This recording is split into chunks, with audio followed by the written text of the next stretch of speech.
even after more than 1 million people voted early for this midterm. This voter is backing Marsha Blackburn for Senate and says she is a staunch supporter of President Trump. He speaks to more Americans than any other politician we've seen here lately because he is adaptable to those of us who are in the middle. But Democrat Phil Bredesen is also getting a lot of support in this mostly red state. Polls close at 7 p.m. local time to decide what has become the most expensive race in state history.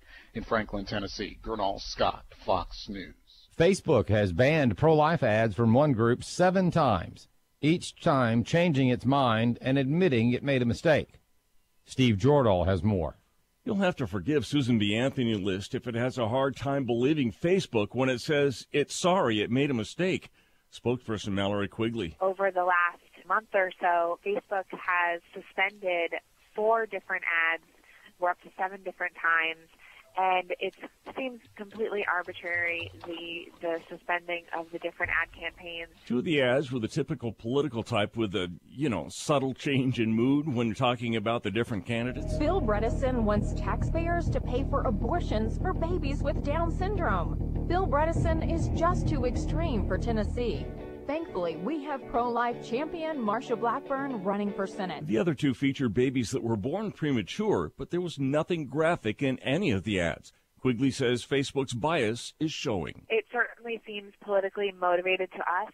We have taken to other social media channels like Twitter and as well as to the traditional media and have been causing a fuss about this. SBA List has now gotten assurances that the ads will not be interrupted again. Fortunately, as of Friday, all of our pro-life ads are back up and running on Facebook and will be through Election Day. But she won't be surprised if Facebook makes another mistake.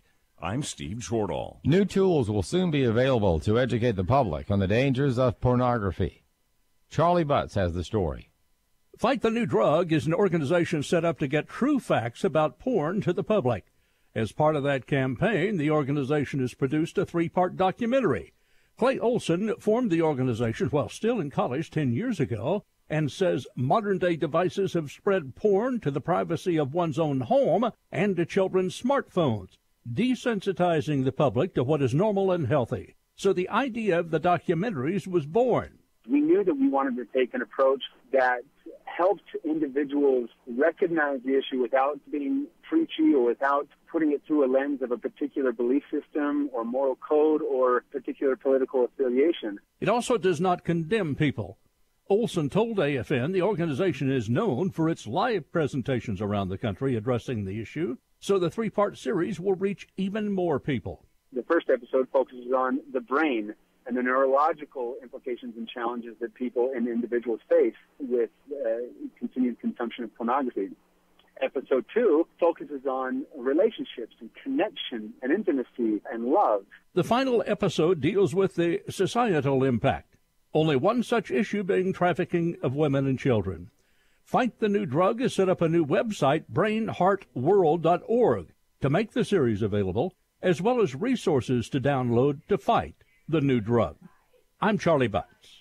A judge has refused to dismiss charges against 3 Chicago police officers accused of participating in a cover-up surrounding the fatal police shooting of teenager Laquan McDonald. Cook County Judge Dominica Stevenson ruled Monday. The bench trial is scheduled November 26th. Officer Thomas Gaffney, Detective David March, and ex-officer Joseph Walsh have pleaded not guilty to conspiracy, official misconduct, and obstruction of justice. American Family News is online at onenewsnow.com and on the One News Now mobile app. I'm Rusty Pugh.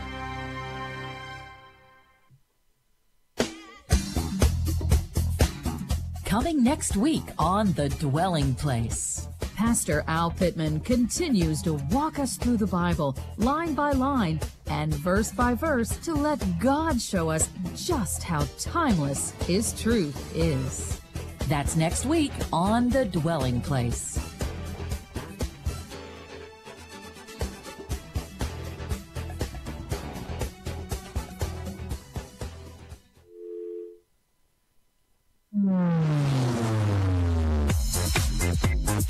She's sharp, pointed, and insightful. This is Stacy on the Right on American Family Radio and Urban Family Talk. Now, Stacey Washington. Welcome to the show. Thank you so much for being here today. We have another jam-packed program for you today, and it's Election Day. Yeah, midterms are finally upon us. If you're like me and you've been waiting for this day so it can be over with, then welcome to Election Day. It's so good to have this day be a part of what we can get done today. You know how you can make a list? You make a little bit of a list. You look at the list. You dread the list. You start working on the list. And then before you know it, you're to the end of the list. And maybe one of the items has a date marked on it. And so you're thinking, how can I just get there? And then it's finally here. Not the anticipation, the sweet anticipation of how many sleeps until Christmas or how many sleeps until vacation, but the sweet anticipation of knowing that tomorrow, no matter what happens, the midterm election will be behind us, and hopefully we can move on to other big things. So welcome to the program. I've got my I voted sticker on. I don't know if you guys can see it. I voted today.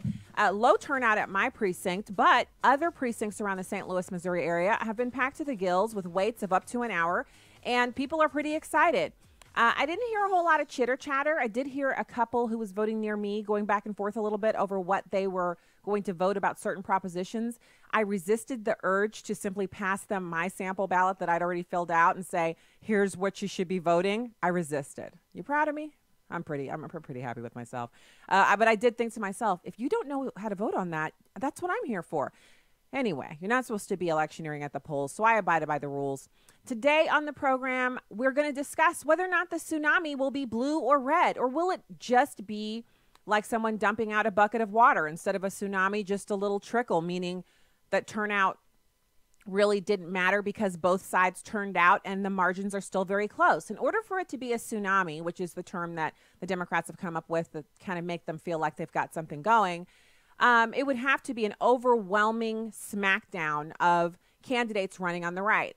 And so far, turnout numbers do not predict that. The turnout, actually early election vote tallies are trending towards the Republicans. There's a possibility that this could be a very good day for the Republicans. There's also a possibility that it could be a horrible day for the Republicans and that the Democrats could possibly take the House. We'll see. That's what we'll see. So today on the program, here in hour one, we're going to talk to Jeremy Cady, Missouri State Director for Americans for Prosperity. He's going to discuss AFP's involvement in Missouri, the Senate race, et cetera, and then he's going to give us kind of a little bit of rundown around the country, what AFP's been up to. They've been active in every single state, and it's been really good. I'm happy that AFP is still out there doing the good work that they do, that they haven't kind of given up in the Trump era. And I know there's always differing viewpoints, but I respect all of that, especially when we're talking about motivating voters during election cycle. It's good to have that going on. So we'll be talking to Jeremy here in hour one. We're also going to have a rundown for you this entire show. We'll be listening to little audio clips of Democrats using language that sounds like they want to kill President Trump. Now, why would I be doing that on Election Day? Well, I think it's really helpful for us to cover double standards. I feel like when you say to me, like, it's just you and me talking here. If you say to me, you don't want me to use language that sounds like, murderous, killing, kind of incendiary language when I'm talking about us competing against each other, then I'm going to abide by that. But then you use that kind of language when you're talking about me. You want to wring my neck. You want to, if shoot me and make sure and shoot to kill and, punch in the face, run up and wring the neck, assassinate. That kind of stuff. Blowing up. Those kinds of phrases are not peaceful. They're not respectful, and they don't indicate the kind of normal competition. It sounds like, it's kind of like war talk. And I'm all about it. You know me, I'm Air Force veteran. I'm all about it. If you want to talk war, let's talk war. But let's be fair and have the same standards for everyone. And so I use the example of you and me, but the people that we're discussing here are people who oppose President Trump's agenda, using this kind of language about him and people who work for him, while simultaneously saying that his tone is too harsh. So I have a little bit of audio of President Trump speaking about his regrets just less than 12 hours ago. And I want to listen to that. But first, let's get into the daily confession.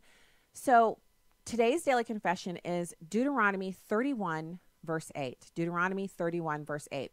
This is exciting. Okay? That's not what the Bible says, but for me, this is exciting.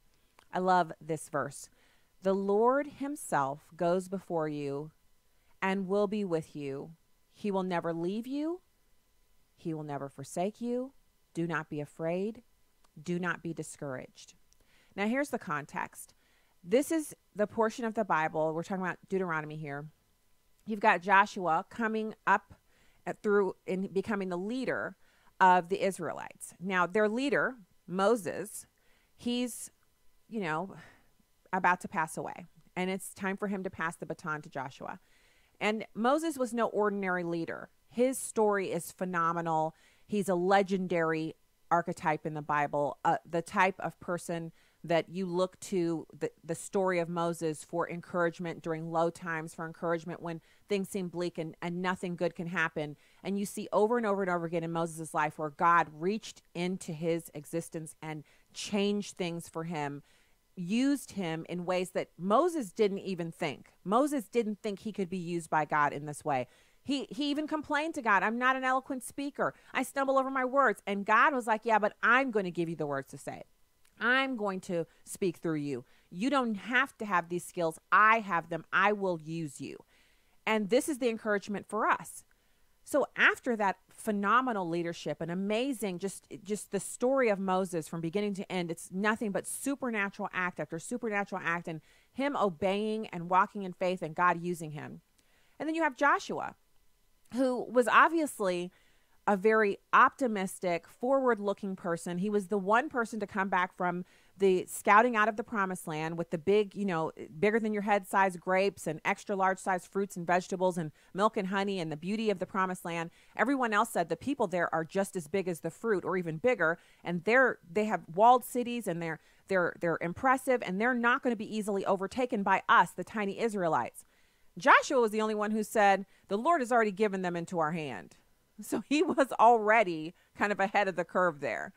So he's coming up and Moses calls for him. And Moses says to Joshua, be strong and courageous, for you will go with this people into the land the Lord swore to their fathers to give them, and you shall give it to them as an inheritance. And then in verse 8, he says, the Lord himself goes before you. He will be with you. He will never leave you nor forsake you. Do not be afraid or discouraged. Now, over and over again, if you go through and read Deuteronomy and continue on forward, you'll see how Joshua had really big things to do for God. God didn't give him any small tasks. He said, go in and wipe out this group of people, that, basically giant people in comparison to the Israelites.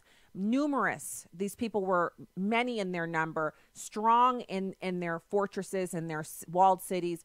And God would say, I have already given them into your hand. Do not be afraid. Do not be discouraged. And over again, he says that to Joshua. And Joshua repeats it to the people. And then they go forward in battle and they utterly obliterate their enemies because God told them to do it. So the encouragement here today that we have to confess to God is, first of all, we're going to feel discouragement as human beings. We know this. But God says, do not be discouraged. Do not be dismayed. But why? Does he say, don't be dismayed because we're Americans? As much as y'all know I like America, it's not because of Americanism or our nation that we should not be afraid. It's because we serve a God who is absolutely able to do greater and above all that we dare ask or think according to the power that works in us. And that's Jesus Christ. So when we're facing the obstacles, which I know you're facing, I'm facing them. We all have things we're going through and dealing with, problems. Some seem insurmountable. Some we've already been told that's the last thing. That's stage 4. You're fired. You're let go. You're downsized. That's the end of that investment. That person stole money from you, stole this from you. That person told stories about you, told lies about you. That person has gotten a good relationship that was on the horizon. It's now obliterated. But the Bible doesn't change. The word for you is do not be discouraged. Do not fear. He will never leave you. He will never forsake you. The Bible also says he's working all things out for the good of those who are called and according to his purpose. But just before that, it says you have to obey. So that's what we have to focus on. In our moments of discouragement, praise, worship, scripture, fellowship with other believers, and continue to pray and trust God. And when we do that, we can rest in this scripture, knowing that the Lord himself goes before you. He will be with you. And so that's our daily confession for today. Deuteronomy 31, verse 8. So now let's turn, speaking of looking back and kind of pondering and considering what's gone before, President Trump was asked by an interviewer if he had any regrets over the past 2 years, and was there anything that he would maybe do differently, or, is there any regret going on for you right now going into this momentous occasion, namely today, the election, which is really a referendum on the Trump agenda, and it's going to, kind of prove, was 2016 a fluke, or was it something real and long-lasting, something that Americans want to continue? And so he had an answer, which I thought it was an interesting answer, because I wasn't expecting our blustery president to respond in this way. Let's listen. It's number 6. Well, there would be certain things. I'm not sure I want to reveal all of them, but I would say tone. I would like to have a much softer tone. I feel to a certain extent I have no choice, but maybe I do, and maybe I could have been softer from that standpoint, but I want to get things done. We've had tremendous victories on trade. We've had tremendous victories on so many different things. On our military, you look at what we've done with rebuilding the military. But I would say if there's anything, I think tone would be perhaps something.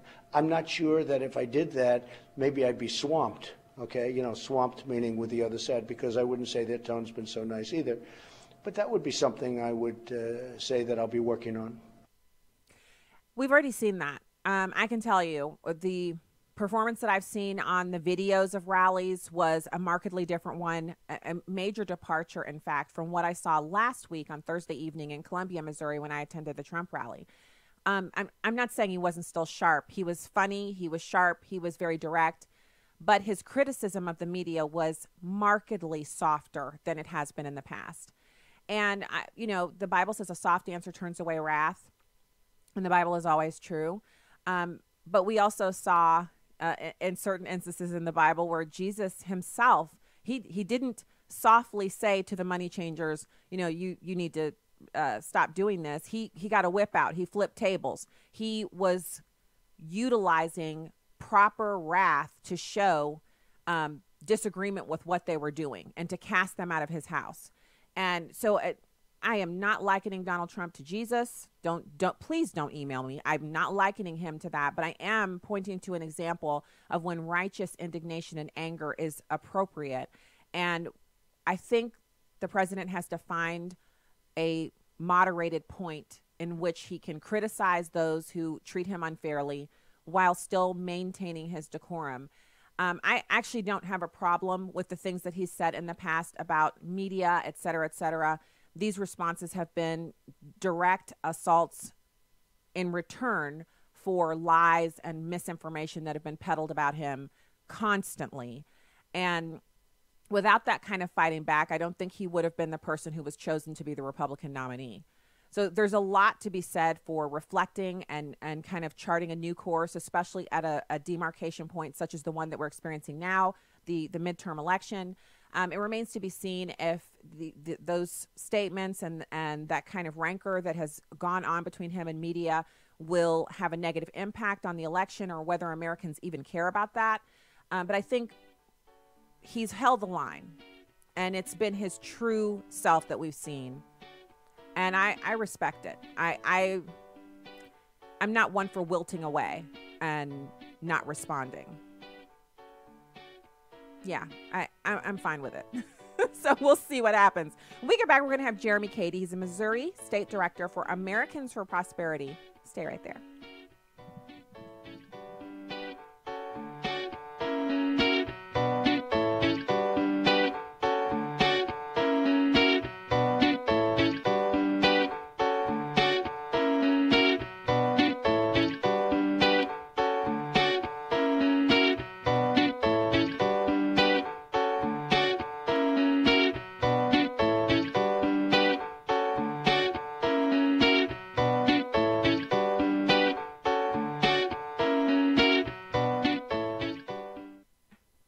Meet Roxy, nurse director for the preborn clinic in Southern California. I have this lady, and she came and she was very scared boyfriend didn't want her to have a baby, and she said, I don't want this baby. We provided an ultrasound. She was laying on a table, and there it was. It was a small baby.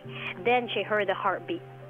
She heard the heartbeat, and she said, well, you know, it's alive. After hearing the heartbeat, she made a decision that she was going to keep her baby. She also made a decision that day to recommit herself to Jesus. Preborn runs and leads Christian pregnancy centers all over the country, helping abortion-minded mothers to choose life for their unborn babies.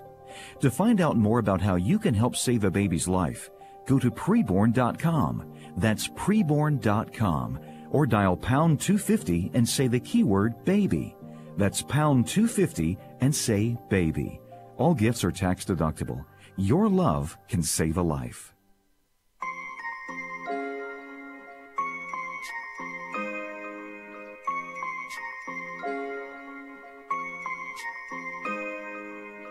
This is the Tuesday, November 6th edition of Our Daily Bread.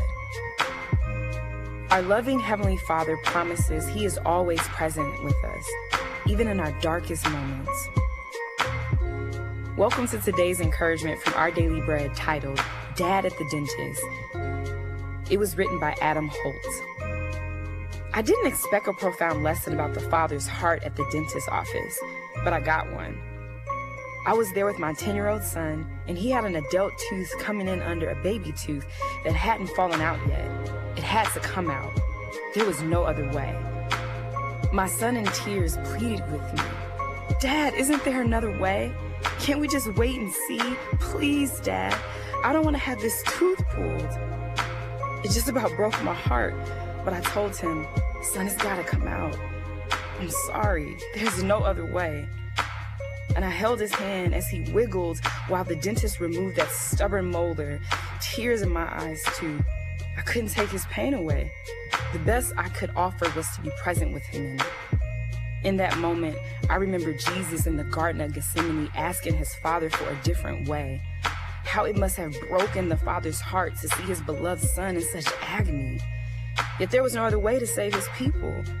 In our lives, we sometimes face unavoidable yet painful moments, just like my son did. But because of Jesus' work for us through his Spirit, even in our darkest moments, our loving Heavenly Father is always present with us. Today's encouragement was provided by Our Daily Bread Ministries and Streetlights.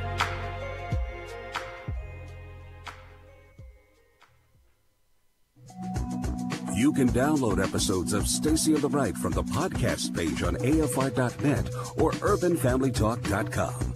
Now, back to the show on American Family Radio and Urban Family Talk.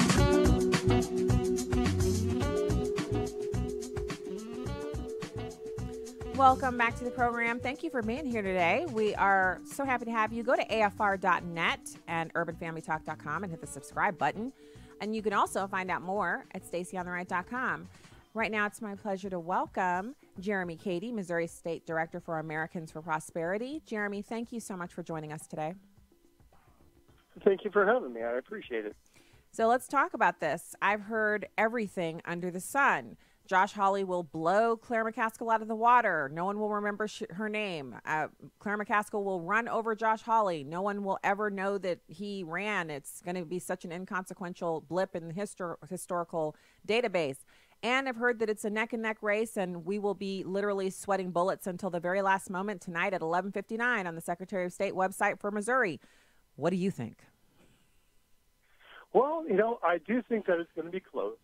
But I do think that Josh Hawley is likely to pull ahead and succeed this evening. I think, it's been close all summer long leading up to this time period, but at the same time, there's been a lot of items that have come to the forefront. The Kavanaugh confirmation being one of them that really started to excite the base and really get people motivated. And I think we saw this with the president coming into the state a number of times.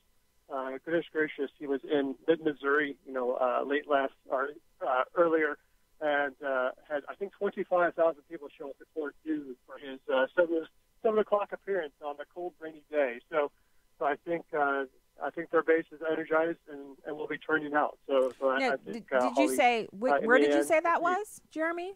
That he had 25,000? That was Missouri. That was Columbia. Ah, okay. I was there. What was it? Oh, were you? Excellent. Yeah. And so it was an amazing crowd. It was fantastic. And he just had a recent one down even in Cape Girardeau with, I think, 20,000, 10,000 inside, 10,000 outside. And so folks are energized and ready to go and make sure that the policies that we've already been working on stay in place, and we continue working to grow our economy and make things clear. Okay, so speaking of that, because I'm glad you brought up the rallies, because I think they were an unseen, uncalculated, unaccounted for phenomenon in the 2016 election. We were seeing the president draw crowds of 35,000 inside with another 9 or 10,000 outside that couldn't get in.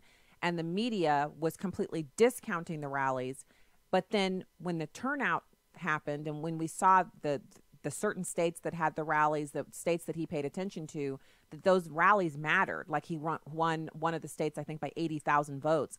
And it was, you can literally add up the tallies of the rallies and see that he energized voters by doing that. He paid a lot of attention to Missouri this election cycle. He's been here a record number of times, and the response has been, as you described, outstanding. People love to see him in person. They love to hear him. They love to walk 3 or 4 miles. That's me. And they love to actually stand in a, half in, half out of a hangar. And it's kind of cold, like, maybe 30, 40 degrees.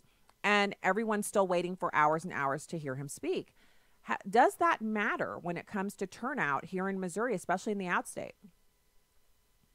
I think it does. And I think it's one of those things where oftentimes, we know that the opposition is energized, and this is one of the things that I've also discussed a number of times is what are we working and fighting for versus what are they working and fighting for? So, we're working for affordable health care. We're working for judges that respect the rule of law.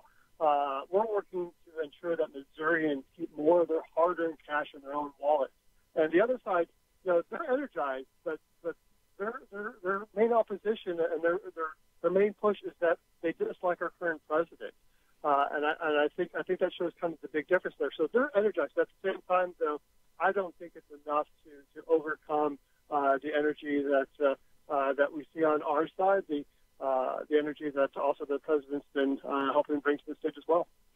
Let's talk a little bit about the specifics here. I saw on Monday that Claire McCaskill announced that she's no longer opposed to the Hyde Amendment, which is an extraordinary position for her to take in light of her support in dollars, actual hard cash, from NARAL and Planned Parenthood.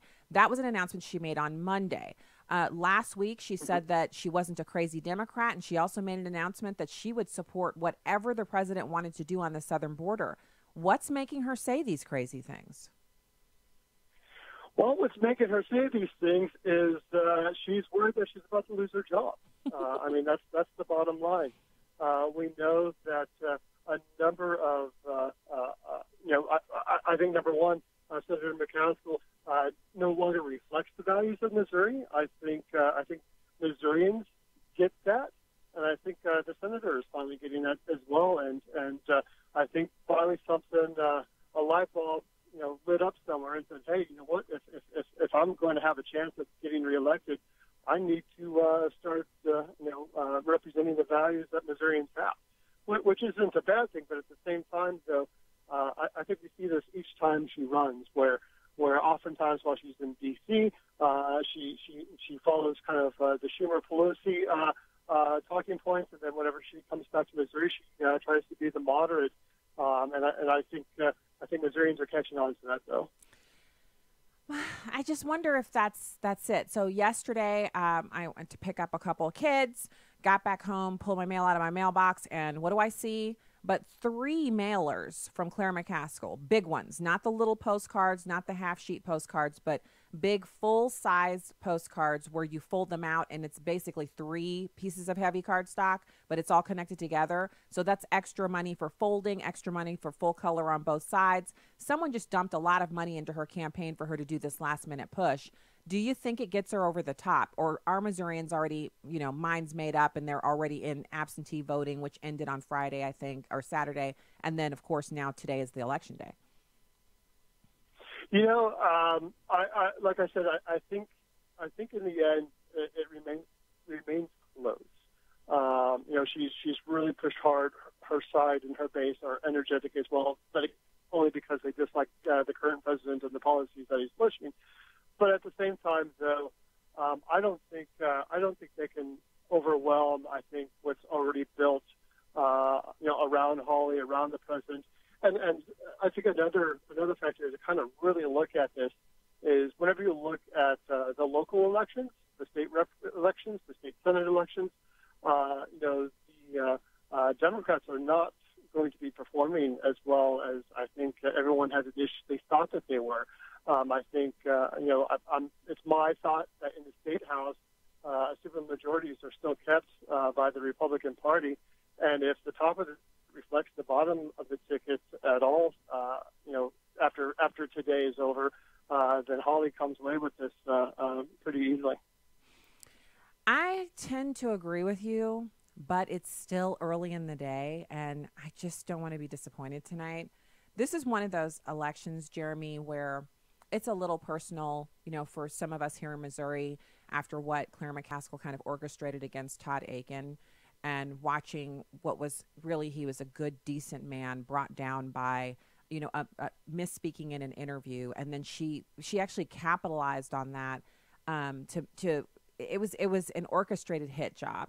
And she not only got away with that, but wrote a book afterwards and then went on to kind of brag about it all over the country, and then supported Barack Obama as kind of a spitting in the face of Missourians who really were much more conservative / moderate than we are full-on Democrat. And she's been governing from the hard left.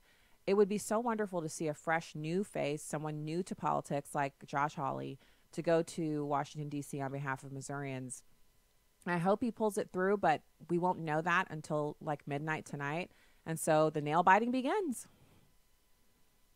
It does begin, and yeah, I still think it's going to be close, but I think in the end, Hawley pulls it off, and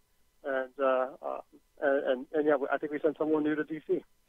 So what happens after tonight when we move past the midterms? What are you working on at Americans for Prosperity going forward after this? Well, goodness gracious, there's a lot to be done still. There's still more reforms as far as taxes go that we're still looking at. We're definitely going to be engaged in the state house, making sure that we're working on education choice, reducing regulations, reducing the size of government, and just basically trying to remove all those barriers that government sets between you and reaching prosperity and success. And so that's what we'll continue working on, and in both D.C. and in Jefferson City. I can't wait. I'm excited that you guys are active in our state and that you're going to be kind of keeping our elected officials' feet to the fire, helping them to remember what they said on the campaign trail and why they ran, and helping us as voters to kind of keep track of everything that's going on. Jeremy Cady, Missouri State Director for Americans for Prosperity, thank you for coming on today. Thank you. I appreciate it. Thank you for having me. All right. Good to talk to you. So we are going to now turn to some news and information. I have a ton of different things that have to do with the border, and you're welcome to call in all this hour. Specifically, if you went to vote today and you had a long wait, or if you just breezed right through, or anything in between. I'd love to hear about it. I'd love to hear live in the ground reports from people across the country talking about how it went for you today if you've already voted. And if you haven't voted yet, what time do you plan to vote? Where does this fall on your schedule? No one calls in and says they're not voting. That's my only thing I'll say that I don't want to hear. 866-963-2037, 866-963-2037. So I mentioned yesterday on the show, we went through a few of these. This is from Mike Brown. He's a pastor, author. I believe he has a radio show. And he's a Christian apologist, happens to be Jewish. And he really has this fantastic piece about how to, in the first person, deal with these kind of midterm questions that you get if you're an evangelical. So moving on, and the first ones we went on the show yesterday. You can find the podcast at urbanfamilytalk.com and afr.net. So number 4 is I voted for him because he's pro-Israel. To call him anti-Semitic is ridiculous. Not only is he the first president with a Jewish child and Jewish grandchildren, but he moved our embassy to Jerusalem. He confronted the corruption of the Palestinian leadership. He got out of the disastrous Iran deal and pulled America out of some blatantly anti-Israel UN organizations. The next ones are pretty quick. I can run them down quickly for you. He has and will fight. He's promised to fight for religious liberties. And he opposes radical LGBT activism. He pushed back against the misappropriation of Title IX by the Obama administration. He's pushed back against trans activism in the military, and he stopped celebrating Gay Pride Month in June. So what would Hillary and the Democrats have done? The opposite of that. So the president has really been good on that topic area. I voted for him because he's concerned about the genocide of Christians in the Middle East. I voted for him because the economy is humming. Many Americans are benefiting, including Black Americans. What choice did I have? It was really a choice between the two sides we saw during the Kavanaugh hearings. Mike Brown points out that there were militant feminists who were behaving in a very ugly and extreme way. The pro-abortion crowd was extreme. And Democratic leaders on the Senate Judiciary panel, they were unethical. It was blatant and obvious that they were playing a game with the life of an actual living, breathing human being named Judge Kavanaugh. So, examining the faith of another person means you're going to actually have to stop demonizing them and delegitimizing them and look at their life. Look at how they behave. Look at how their children behave. Look at their response to mistreatment or their response to negative circumstances, and then judge. That goes for everyone. It's just a little harder if you're actually out there campaigning and actively trying to promote abortion. It kind of goes against your Christian testimony. Just throwing that out there for you. All right, let's go to the phones really quickly. We have about a minute left. Diana in Florida. Hey, Diana, did you vote already?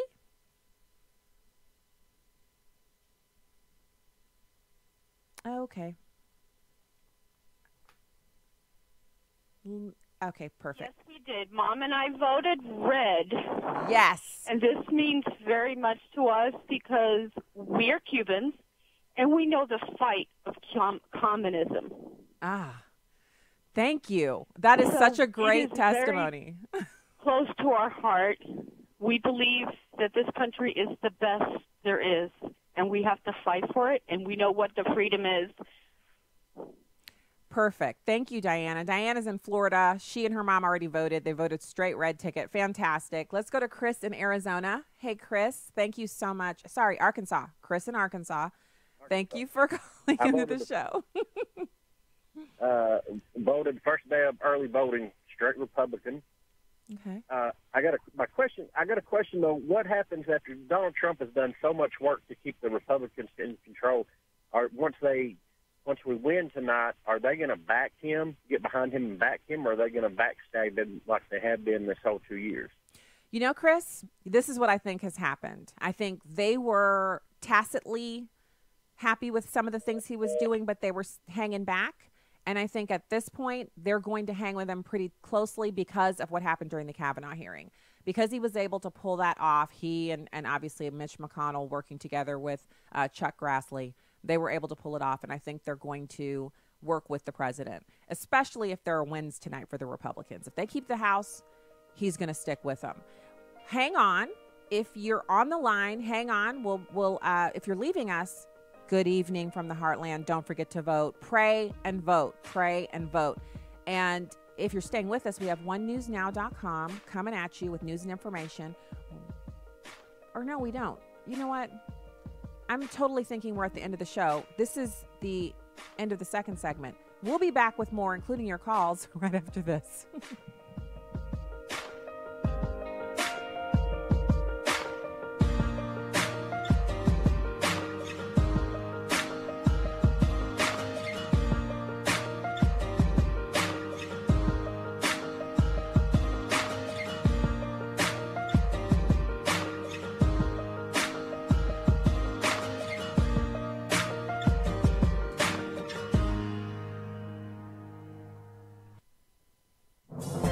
does it take to live an uncommon life?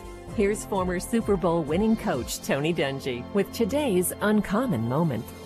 Almost all of us in the United States have been blessed financially, at least compared to the rest of the world. When my family and I went to South Africa, we saw that distinction firsthand. Corrugated cardboard homes, old discarded tires for walls, and streams of dirty water running through the shanty towns. The question then becomes, what will we do with those blessings God has given us? We should use our money to share with those in need. God isn't keeping track of the amount of money you give. He's more concerned about your heart and your willingness to give in the first place. Do you need to rethink your giving plan? Tony Dungy, author of the popular Uncommon book series. Discover more at CoachDungy.com. That's CoachDungy.com. I'm Will Addison, Director of Urban Family Talk. We desire to be a movement of time tellers. In 1 Chronicles 12:32 it says, the sons of Issachar were men who had understanding of the time, to know what Israel ought to do. In these perilous times, God is raising up a people of discernment who will see, pray, and act. We sound the alarm as watchmen. We cry aloud that God's people may be activated for his service. Join the movement at urbanfamilytalk.com. Chris Brooks. We cannot underestimate the responsibility of evangelism. That is why shows like this, Equipped, which is committed to equipping you every day to live, share, and defend your faith, are extremely important, because anyone who does not confess Jesus Christ as their Lord and Savior is outside of God's saving grace. Equipped, weekdays at noon Central on Urban Family Talk. This is Just a Minute with Stacey Washington. Well, it has finally happened. Senate Majority Leader Mitch McConnell and his wife, Transportation Secretary Elaine Chao, were out to dinner when 4 angry men began yelling at them. Instead of stunned silence, the mob was met with angry boos from other diners nearby. The leader of the mob of 4 turned around in surprise. Instead of succeeding in forcing the McConnells out of the diner, they themselves were compelled to leave. This is the natural reaction to disorderly conduct and signals a return to the social compact that Americans have successfully maintained for the overwhelming majority of the history of this country. It is not normal for public servants to be routinely accosted in public. We do not know the political leanings of the other diners who defended the McConnells, and that is as it should be. Their politics are unimportant. Good people must always stand up to the mob. I'm Stacey Washington. Find out more at StaceyOnTheRight.com. This is Stacey on the Right with Stacey Washington on American Family Radio and Urban Family Talk. Welcome back to the program. Thank you so much for being here. Let's go to the phones. We have one more caller, and if you want to join in, we have a whole segment here. Not like I said before that the show was end of this hour. We still have one more segment left. So if you want to call, you're welcome to do so. 866-963-2037. 866-963-2037. Keith in Michigan, thank you so much for calling the show. Hi, thanks for taking my call. Sure. Hey, I did vote. It was great. And it was amazing because most of the time I vote every time that I can. Every time that I have gone to vote for a midterm election, it is a very low turnout. And I've always been near the end of the day, I'm like voter 1800 or something like that. I came in the middle of the day where I'm at in Michigan, and I was number 7,500. And it's like, wow, this is a large turnout. And it was another great thing is, and you'll love this, I ran into a 97-year-old World War II from a U.S. Army Air Corps guy who flew on a C-54. So back in World War II, it was wonderful to talk to a veteran. Wow, 7,500. Keith, amazing. Well, thank you for sharing that. Fantastic. That's some great turnout. And that's in Michigan. Let's hope those are red voters. Jesse in Texas, thank you so much for calling the show today. The reason I was calling is because of the way the Democrats are sneaking through to do things that most of the people are not even thinking about. We had a Fox News in Fort Worth, Texas, having a check on the voter registration and found that 80 people were registered to a mailbox store instead of using the box numbers, using apartment numbers. And 20 of them had already voted. Wow. So, again, we got to have our roles cleared up. We got to do a better job with all of that. And I'm so exhausted by people who seem to think that there's a real problem with just making sure that we only have people who are supposed to vote. Let's also be in prayer that we would have that going on, that we would have a genuine cleaning up of our voter rolls. I want to listen to this audio of Rick Wilson, who's the founder of Intrepid Media, saying we need to put a bullet in Donald Trump. And it's not so much that I believe that Rick Wilson, founder of Intrepid Media, would actually shoot the president, but it's the rhetoric that they're constantly whining about that they're also engaging in. And my question is, which is it? And then we'll go straight back to the phones. It's number one. Trump is still a very powerful force right now, and he's still holding a lot of the part of the base that is very activated by his message, the nativist message that's got a fraction of the base very energized. And the donor class can't just sit back on the sidelines and say, oh, well, don't worry, this will all work itself out. They're still going to have to go out and put a bullet in Donald Trump, and that's a fact. Now, he was referring to it's a big, huge discussion about, Mueller. Remember back in the beginning when Mueller was first appointed to do this investigation, and he was named special prosecutor, and then there was all this talk about the Russian collusion, which, by the way, notice none of the Democrats are running on that. And everyone was going on cable news talking about this. That's how we're going to take out Donald Trump. It's going to be that he colluded with the Russians. We're going to take him out. Well, that conversation devolved into a lot of really nasty imagery about killing the president. And it culminated with Kathy Griffin and her, Trump beheading photo shoot that she did. And that was what it took for people to kind of say, whoa, is this who we are? To quote Barack Obama. So let's go to the phones. We have Bart in Mississippi. Hey, Bart, thanks for calling the show today. You're welcome. I voted this morning. I was number 85. Nice. So was it a wait? Did you have to wait very long, or was there a line after you left? No, I went early to vote a line. My area, everybody usually votes after work. So I try to beat the crowd. Yeah, it's smart to vote in the morning. You don't have to wait as long. Yeah, which was also a first for me was my wife is an immigrant, and she's studying for her citizenship, and she got to see how the voting process works this morning. Nice. Perfect. Well, thank you so much for calling the show today. Mary in Ohio, thank you so much for calling the show. Well, thank you for letting me talk. I believe that when they're elected, really, any candidate elected, they should no longer be Democrat or Republican. They should be for the House, for the country. But I voted for the man that I campaigned for, and that's Donald and the Republican Party. I changed from one party to another to do this. But I believe that the way that things are today, our young people are taught the wrong things, and they need to know what our country means and what it is to us and them. Thank you for your comment. Nice to speak with you. Let's go to Jesse in Texas. Hey, Jesse, did you vote already? Hey, Stacy. Hey. I tried to call. We got cut off. What I was calling about is I voted straight Republican and think that that's the only way we're going to be able to make this country go. But I have a concern. In Fort Worth, Texas, there was a news report trying to get information from open records.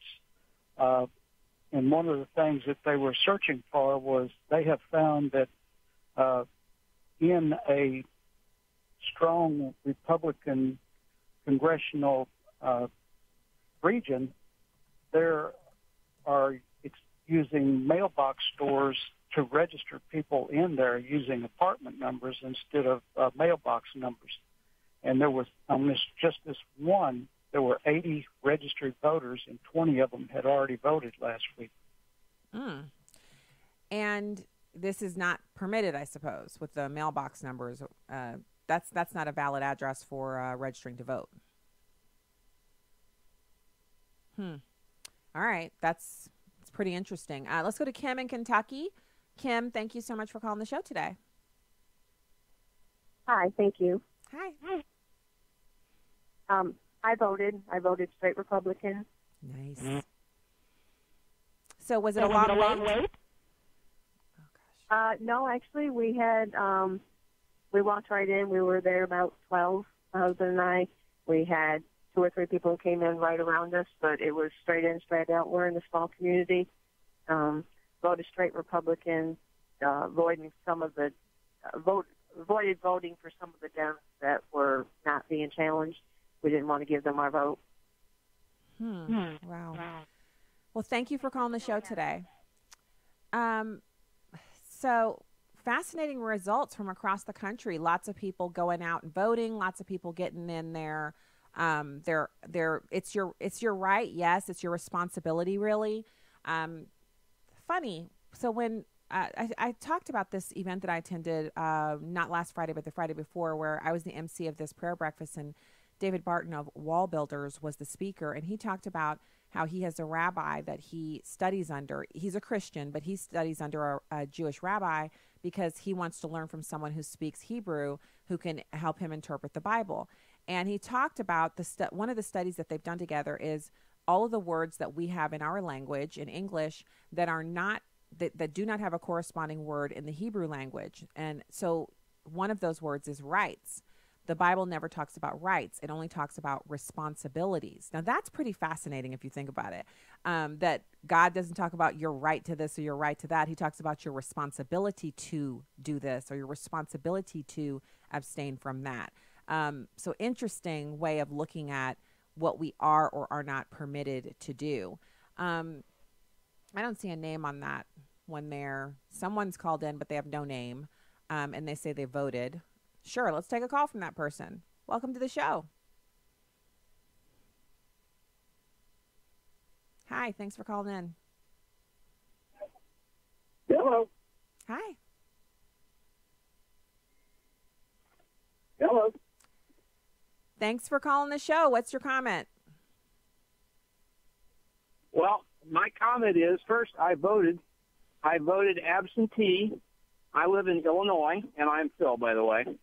And the reason I voted absentee is because the Republican Party in the area where I live sent out letters encouraging us to vote early and to vote absentee because our votes would definitely count that way. Of course, I live in a heavily Democratic state, so I voted absentee, and I tell everybody that I will not vote for anyone who comes from a party that only supports a pro-choice action. So unless they're coming from a party that will change their party line, it's always straight Republican for those in my household. It's a good policy to have and a good one to vote on. Thanks for calling the show, Phil. Jake in Arizona, thank you for calling the show. Yes, ma'am. Can you hear me? Yes, I can hear you. Thanks for calling. We need to pray for him. I voted early and got it done, and I wanted to drive around the whole community and see how many people was in the line voting. And I didn't see none of our brothers and sisters in the line. I mean, I was just shocked. And when I went and vote, I was the only one in there. I went, what's going on around here? We are not voting. But I did vote all red. Yeah, I did too. I was the only person of the permanent tan in my polling place too. But that's not too unusual for my polling place. But it's an interesting phenomenon. We do need to pray about that people would feel more of a responsibility to vote. Let's go to Darlene. Thank you so much for calling the show, Darlene. Hi, Stacey. I thank you for all that you say and all that you do for Christ. Thank you. I believe that we need to vote for someone, the candidate that's going to respect our Constitution, because the person that respects the Constitution, our country was formed on freedom of religion. And it wasn't a secular country. It was formed on Christianity. Mm-hmm. And so therefore they believed in the Ten Commandments, which is basically all in our Constitution. So every time I talk to somebody, several people ask me, where should I vote? Who should I vote for? And I'm saying, you should vote for someone that's going to represent the Lord. Who's going to honor the Ten Commandments? That's do not kill. Well, that takes care of the Democrats. They all want to kill the babies. Mm-hmm. You know, so many things against the Ten Commandments kills the Constitution. So, I mean, they go together like glue. And that's what matters. And I voted red the first day, October 22nd. I was there at 8 o'clock in the morning. So I voted all but one person, and that was the Bush brother that's trying to mess up our Texas history. So who did I vote for? The one that I thought at least had the chance, the Libertarian, that would kill the Democrats vote. So there you go. But all of the rest was red. I'm with you. I did the same thing, Darlene. There was one that was just a Democrat running unopposed for county prosecutor that I didn't vote for because he's going to win. It doesn't matter what even if I wrote in Mickey Mouse, he's going to win that because he's running unopposed. And enough people are going to vote that he at least has some votes as opposed to none. And I'm not even sure what happens if no one votes for you, but you run unopposed. I believe you still get the seat. So, but the rest of the things I researched, and we had actually a kind of a round robin discussion with a bunch of some acquaintances of mine and a few friends, and kind of went through the ballot measures. And so we had some good information there. I just encourage you, if you, the day is still young. If you're sitting and listening to the program, or if you're catching this later on, you're tuning into a podcast later and you're hearing my voice, unless it's past 7 p.m., and I think in some states they stay open even later than that, but I know here in Missouri it's 7 p.m., you can still vote. And in most states, if you get in line before the poll closes, even though the poll is technically closed because it's after 7, they have to let you vote because you were in line before the poll closed. So don't let the day get away from you. I know as the day wears on, the closer and closer we get to the witching hour, which is picking up kids, fighting traffic, getting dinner on the table, people tend to weaken in their resolve. Don't be that person. Go get the kids, take them with you to the polls. Stand there and talk to them about why it's important that you vote. Grab a couple of bags of chips or a couple of apples on your way out the door, pick the kids up, give them the apples and the chips, and stand and wait in line and cast your vote. That's what we're required to do. Not the apples and the chips, but the voting. And I want to have everyone feeling as if they did what they could do tomorrow morning, because that's when it really matters. When it was 2016 and we woke up that next morning, it's kind of like technically woke up. We'd stayed up so late the night before because we went to an election night party, watched the returns, and we were pretty sure that Donald Trump had won and that all of the Republicans in the state of Missouri had won. But we were still thinking, anything is possible. And so I remember getting up that morning, and I think I'd only slept like 2 hours. And I looked at what was going on, and people were losing their minds on online social media. And I was like, oh, it must be real. Well, it was real. And I felt like, I'd left it all on the field. I'd done all that I could do. And I feel like that this time as well. I'm hoping tomorrow for a great result. But in any case, I'll know that I did what I was supposed to do. You do the same. Get out and vote. Exercise your responsibility as a citizen of these United States of America. Cast your vote. iVoterGuide.com is where you can find out information specific to your state and races. And God bless. We'll be back with you tomorrow.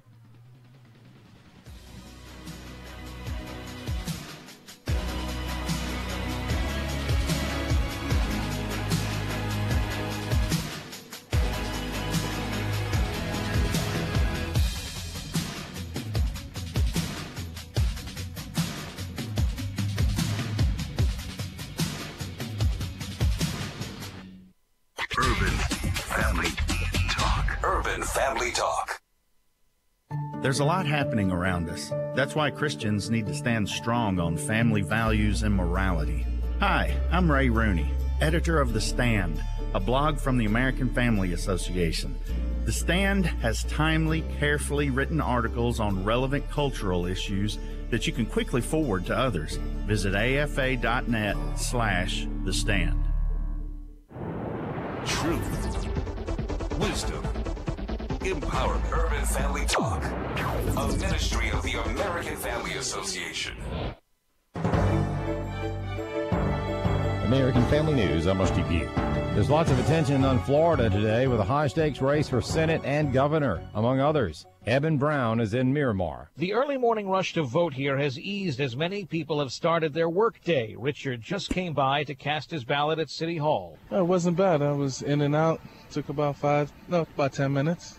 Wasn't not bad at all. Traditionally, we see a bit more traffic when people take lunch breaks and then big lines after quitting time. But early voting and mail-in voting have seen record high levels this year. Those ballots already show Florida having nearly a 40% turnout. That number goes up with people voting today. In Miramar, Florida, Eben Brown, Fox News. The U.S. Supreme Court will hear arguments over the Bladensburg World War I Veterans Memorial. Chris Woodward has more. The Bladensburg World War I Veterans Memorial is a cross-shaped memorial erected in 1925 by local Gold Star mothers and a local post of the American Legion to honor 49 Prince George's County men who died in the war. The American Humanist Association says the massive Christian cross on government property in Bladensburg, Maryland violates the Establishment Clause of the First Amendment. An appeals court agreed in October of last year and again in March of this year. But attorneys at First Liberty Institute maintain the cross-shaped memorial is not unconstitutional, but a ruling against it brings into question memorials all over the country, including ones at Arlington National Cemetery near Bladensburg. First Liberty attorney Jeremy Dice. Well, the great news is that the Supreme Court of the United States has agreed to hear our appeal of the Fourth Circuit's decision concerning the Bladensburg World War I Veterans Memorial in Bladensburg, Maryland, outside of Washington, D.C.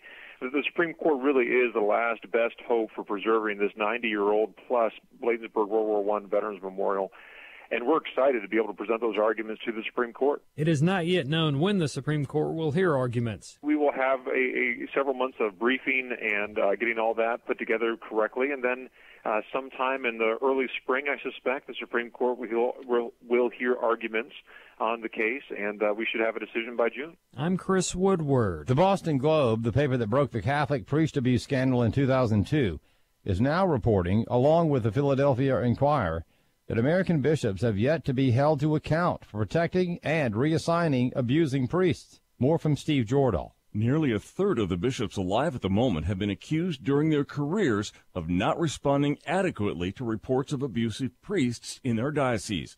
At least 15 of them have themselves been accused of abuse and are still under the protection of the Catholic Church. Those are the findings of the Boston Globe and Philadelphia Inquirer published Monday. Phil Lawler of Catholic World News says, if anything, the report underestimates the problem. The figures are low. In 2002, I had concluded that a majority of the diocesan bishops at that time had been guilty of covering up or ignoring abuse charges. The bishops claim they do not have the authority to discipline each other. That has to come from Rome. Lawler says that may be true under canonical law. But they could police each other. They could demand accountability from each other, and they have not done that. And that chicken is coming home to roost big time now. Lawler notes the bishops will be meeting in Baltimore later this month, and the investigative story will be at the top of the agenda. He's had enough of promises. He wants to see action. I think we'll know pretty soon whether the American bishops have the fire in their belly to get this done. I do see some signs of hope, but we have a lot of ground to cover before we get there. I'm Steve Jordahl. Thousands of Central American migrants are expected to continue their journey to the U.S. after spending the night in a stadium in Mexico City. The migrants hunkered down after taking sponge baths and receiving medical care. The caravan is still hundreds of miles away from the southern border, but their journey is still an issue as voters head to the polls in the United States. President Trump railed about the caravan at campaign rallies. Democrats are inviting caravan after caravan of illegal aliens to pour into our country. U.S. troops have been deployed to the southern border to assist Border Patrol. Rachel Sutherland, Fox News. For American Family News, I'm Rusty Pugh. Oh, what's that song we used to sing? Amazing Grace. It was one of them where we sang, Amazing Grace, how sweet the sound. That saved a wretch like me. You know, they took the word wretch out. Many people took the word wretch out. They said, because don't say that. That's offensive. But without Jesus, you are a wretch. Don't miss Bishop E.W. Jackson and The Awakening. Weekday mornings at 9 Central on Urban Family Talk.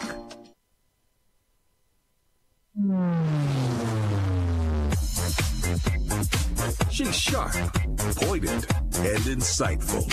This is Stacy on the Right on American Family Radio and Urban Family Talk. Now, Stacy Washington. Welcome back to the program. Thank you so much for being here. Good to have you with us. Hour 2 of the program, we are going to be speaking with Dean Nelson of Human Coalition. And we're also going to be continuing our romp through the comments, incendiary and otherwise, of the Democrats as they talk about killing, shooting, punching, and maiming President Trump and others in the Trump administration. It's helpful to think about as we consider who we think should get our vote. Don't you think? I do. So welcome back to the program. I want to give you guys the call lines. It's wonderful to have you coming on and talking about the turnout and everything that happened with your vote today, or if you're planning on voting. In fact, we'll go to the phones now and hear some more on-the-ground reports from people who are thinking of voting, actually have voted, et cetera, and then we'll go to our audio clips. Let's talk to Caesar in Mississippi. Caesar, thank you for calling the show today. Hey, Stacey. So I'm not voting yet. I'm going to be going this afternoon, but I just hope that some government employees, like GS employees, are listening. But just be aware that some areas are doing like this 3-hour rule. Like they let people out 3 hours before poll ends. So for us in Mississippi, it's like at 4 o'clock to take advantage of that time to go vote. So once I get done out of here in like 20 minutes myself, I'll be going out to go vote too. Nice. That you're talking about federal government employees. Yeah. GS, wage grades, federal employees. Yeah. So on down here, they're doing what the civilian force. They're letting them know about it, but just to take advantage of that. Perfect. Thank you for that update. I appreciate your call, Caesar. Margie in Mississippi. Margie, thanks for calling the show today. Hi, Stacy. How are you? Doing good. Thanks for holding. Really frazzled. I am. You're tired. I can tell you're tired. I am. Let me try to brighten her day. Oh my gosh, I am. I can tell it. It's just been a weird 24 hours. I can tell it in your voice that you are. It's over. Yeah, you really had some really weird calls. Yeah. But we went and voted today, and I'm thankful to God for that. We got that over with and behind our belt. But can I say something about yesterday? Yeah. You had a gentleman on, a black gentleman, and I believe he was a pastor, and he was talking about hard times and being black and being white, and I mean, he was just as precious as he could be. And it just reminded me back of my childhood. I'll try to hurry up. My grandfather and his brothers owned a big restaurant and catering business in New Orleans. Of course, we had the name but not the money, you know. And so anyway, we'd go to pick my daddy up from work, and the porters were black and the cooks, you know, and all. And we all knew them all by first name, and I was like raised around them. So I was never raised to be prejudiced. I was always raised to be respectful. And little things that I noticed when I was little, we'd go to little places on Canal Street. We had to go to the doctor and go eat. And this little cafeteria, I can't even remember the name of the place, and they have it now. Anyway, they had the little tiny hamburgers. So anyway, they would have a water fountain for the white and a water fountain for the colored, and same with the restroom.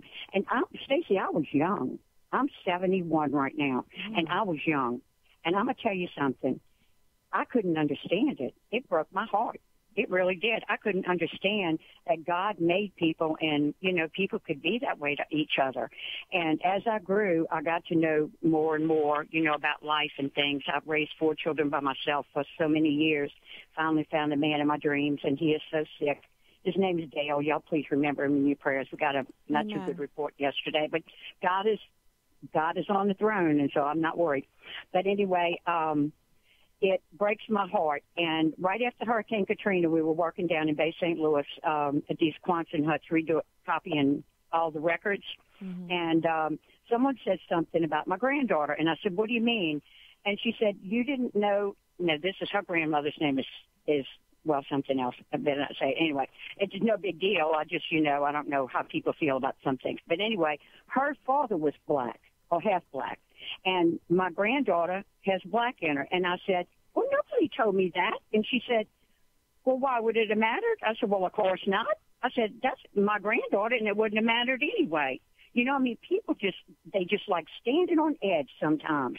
And if people could just learn to see each other for who we are in our heart and who we are as people, then, you know, this whole world would be a whole lot better. Of course, we all know that anyway. But I come across so many people, and I tell them, you know, the Lord looks down at us, and he sees one person, his children. These are his children. That's not his child there because they're green or yellow or purple. We're all his children. We're all the same on the inside. He chose to make us different colors, and that should not matter to anybody, no one at all. We should love everybody. I've been a Christian. I was raised in a denomination till I was, well, teenage years, and then I went off on my own, did my thing, and then at 36, I gave my whole life to Jesus Christ. I didn't even know what it was like to have a relationship with him. But I'll tell you one thing. The night I went to the altar, he took smoking, drugs, drinking, cussing, you name it. He took every single, when I got up from that altar, I was not the same person. It was gone like I never did it my whole life. And it's been 35 years. Well, that's wonderful testimony. Thank you so much, Margie, for calling the show. I got to say, you know, we all have things that we're working through, and we have to keep it in context, which is that racism is a sin, just like gossiping and stealing and murdering and fornication, and you know, so it's all sin, and it's all about the heart condition. And we can have mercy shown to us, and we can show mercy to others. It's hard in the moment, but it's not that one is worse than another. It's just all sin. And so, you know, the answer to sin is Jesus Christ. So thank you so much for the callers. Now I want to listen to Nicole Wallace, who she's had a couple of little run-ins with, you know, saying that we should wring this person's neck, we should punch this one or that one. She really has kind of a little bit of a rough streak in her. For someone who calls herself a Republican and seems so refined on television, she likes calling stuff out for violence. Here she is in number 2 talking about punching folks. So I told Jeb Bush after that debate that I thought he should have punched him in the face. I said, even if you lost, he insulted your wife. Yes. He came down the escalator and called Mexicans rapists and murderers. He said, well, what do you think I should have done? I said, I think you should have punched him in the face and then gotten out of the race. You would have been a hero. Yeah, he also would have been up for assault charges. I mean, Nicole Wallace is someone who, first of all, I just wish she'd stop calling herself a Republican. It's so untrue.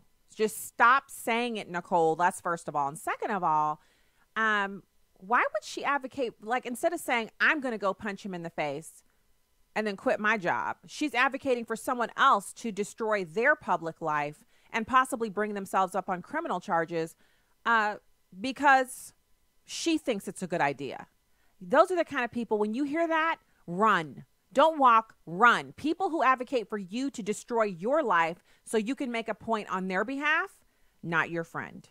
Not even that's not even a good enemy.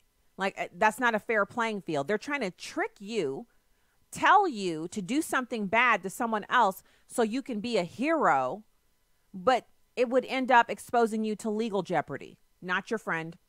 Here she is again. Run up to Sarah Sanders and wring her neck, she says. It's number 4.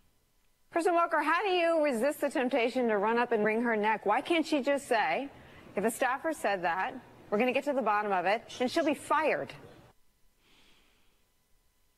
Again, how do you resist the urge to run up on her and wring her neck? Now, okay, you know, benefit of the doubt. Honestly, she could be saying, you know, it's a euphemism for the stern talking to of someone else. Oh, I could just wring her neck. You hear people say it. I could just wring her neck. It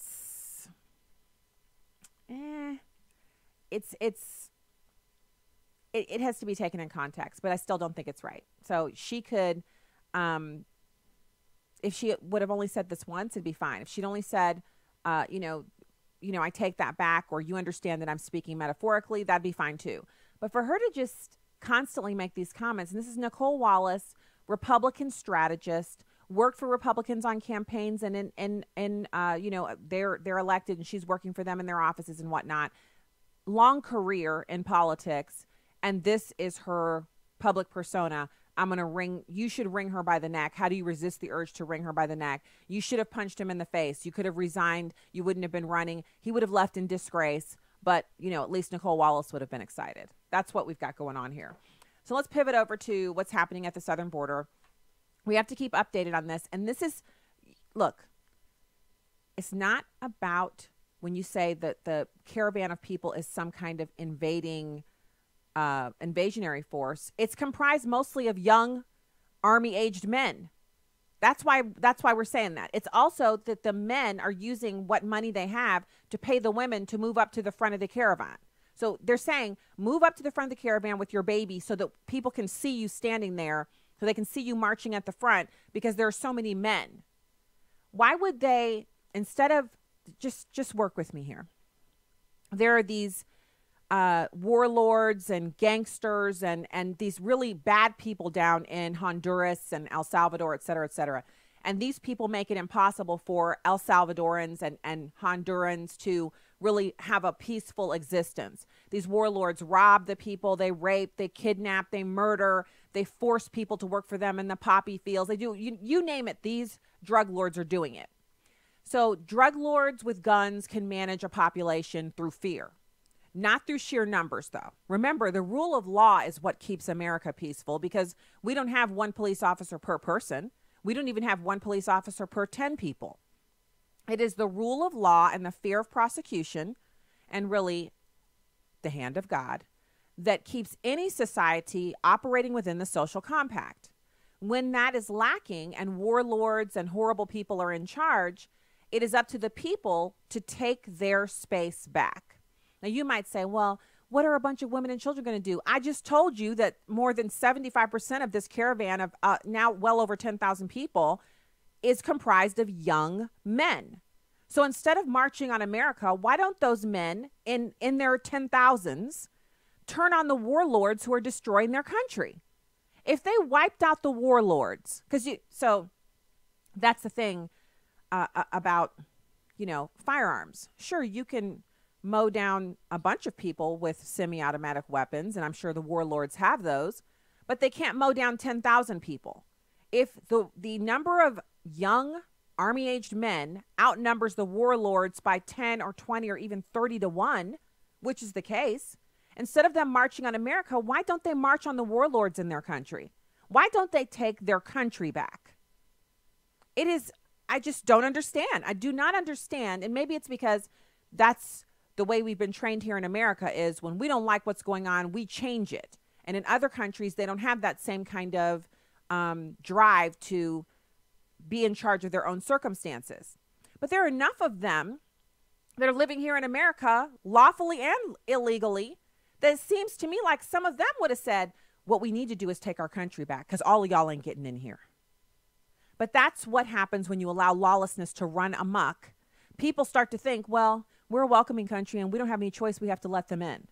Well, we don't have a choice. Who are you talking about? Yourself? Because you got room for 10,000 people at your house? Because we do have a choice. We have laws. We have a southern border. We do not have to let anybody in. We don't have to let the 1,700 in a day.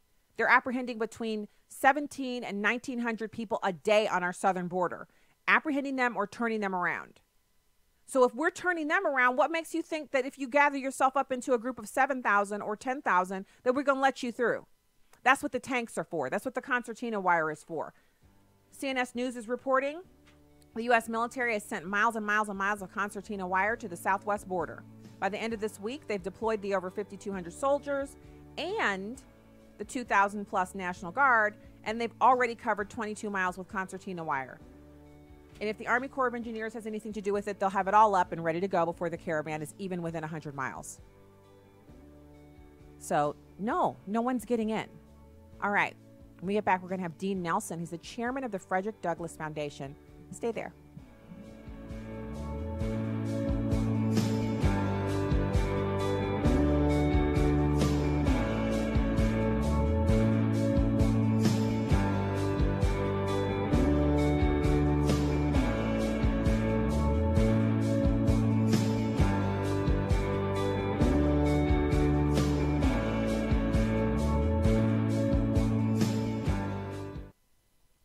Hello, everyone. I'm Tim Wildman, president of American Family Association and American Family Radio. You know, our tours each year fill up quickly.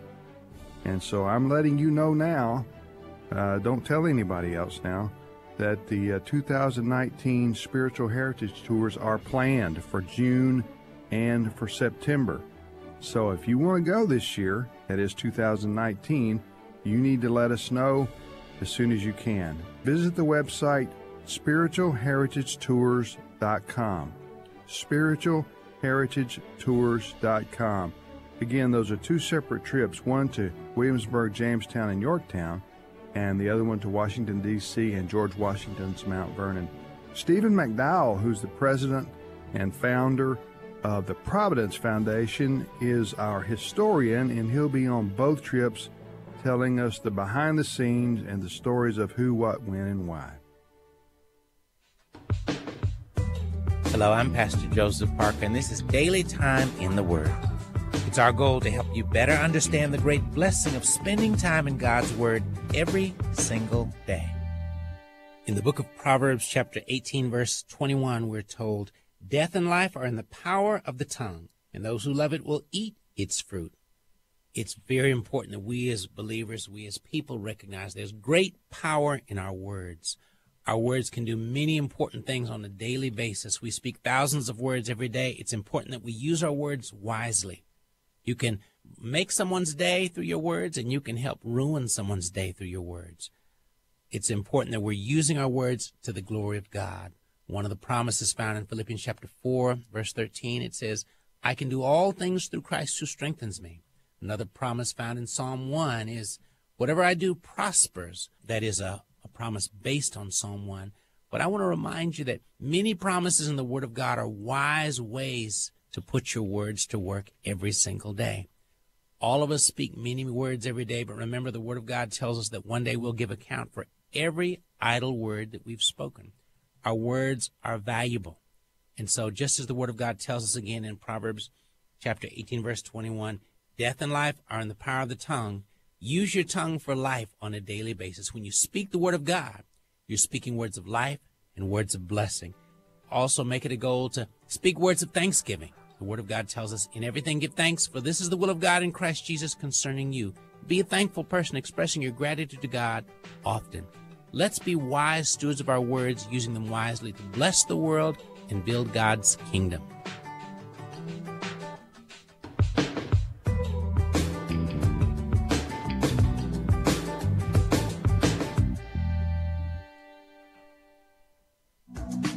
You can watch a live stream of the show on Facebook or YouTube at Stacy on the Right.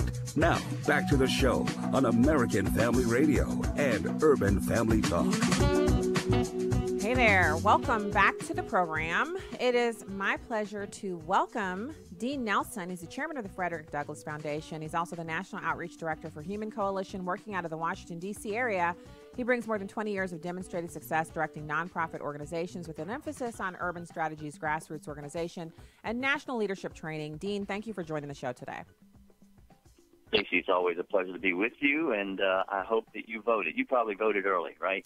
I voted before so my morning was so jammed. I had a little bit of show prep, and then I had Bible study, and then I voted, and then I got back here and ate some broccoli and cheddar soup, and then one TV/radio hit, and then live on the radio here for this show. Oh, yes. My goodness. Like, you eat healthy, you're committed to the Lord, you work hard. What else? I mean, I don't know about the healthy eating, but the soup tasted awesome. I'm telling you, Dean, I was so grateful. There was one little bowl full left from dinner last night that my son actually put away in the refrigerator, and I thought he was going to take it for his lunch today.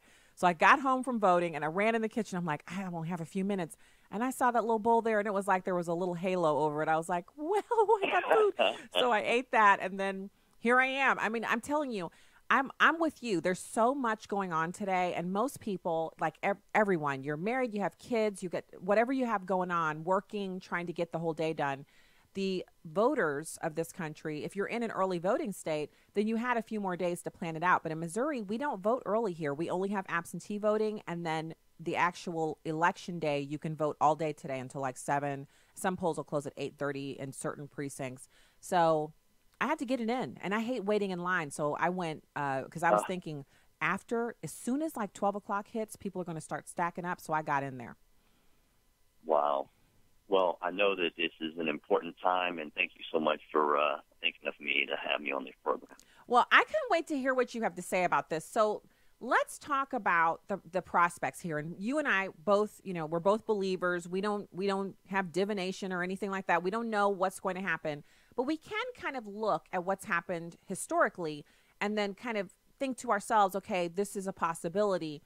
I really feel like we're seeing a little bit of a part 2 on this whole Nate Silver and 538 and all of the different people who do predictions have said that there's no chance that the Republicans keep the House. I think there's still a chance.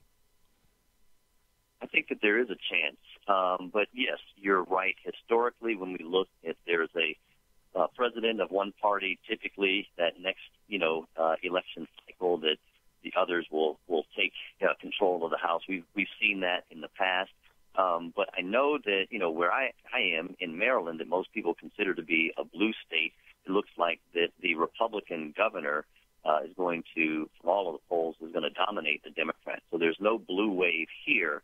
And I'm not so sure that every predictions of that is going to take place.